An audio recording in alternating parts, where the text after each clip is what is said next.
ഇന്ന് ഉച്ചയ്ക്ക് ലഞ്ചിന് ലെമൺ റൈസ് ആയിരുന്നു കേട്ടോ. അവളുടെ ഫേവറേറ്റ് ആണ്. അമ്മയുടെ ഒരു സ്പെഷ്യൽ റെസിപ്പിയാണ് കേട്ടോ. അതിന് വേണ്ടിയിട്ട് നമ്മൾ രാവിലെ തന്നെ ചോറ് ഉണ്ടാക്കി വെച്ചിട്ടുണ്ടായിരുന്നു. അതിലോട്ടൊരു 3 ചെറുനാരങ്ങ പിഴിഞ്ഞിട്ട് കുറച്ച് ഉപ്പും കൂടി ഇട്ടിട്ട് നന്നായിട്ട് മിക്സ് ചെയ്യണം. ഉണ്ടാക്കാൻ വളരെ എളുപ്പമാണ്, ഭയങ്കര ടേസ്റ്റിയാണ്. വേറെ കറിയൊന്നും ആവശ്യമില്ല.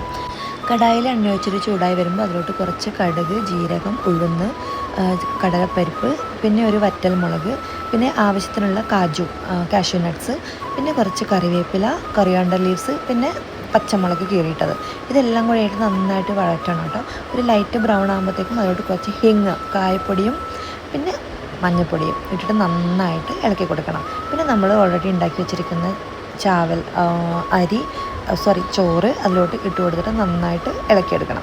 നന്നായിട്ട് ഇളക്കി കഴിഞ്ഞതിന് ശേഷം ഒരു 5 മിനിറ്റ് ലോ ഫ്ലെയിമിൽ ഇതിങ്ങനെ വെക്കണം കേട്ടോ. പിന്നെ അതിൻ്റെ മേളിൽ നമ്മൾ കൊറിയാണ്ടർ ലീവ്സാണ് ഇട്ട് കൊടുത്തിരിക്കുന്നത്. ഇത്രയേ ഉള്ളൂ പരിപാടി. ഭയങ്കര ടേസ്റ്റാണ്. ഇതിന് വേറെ ഒന്നും വേണ്ട, ഇത് മാത്രം മതി.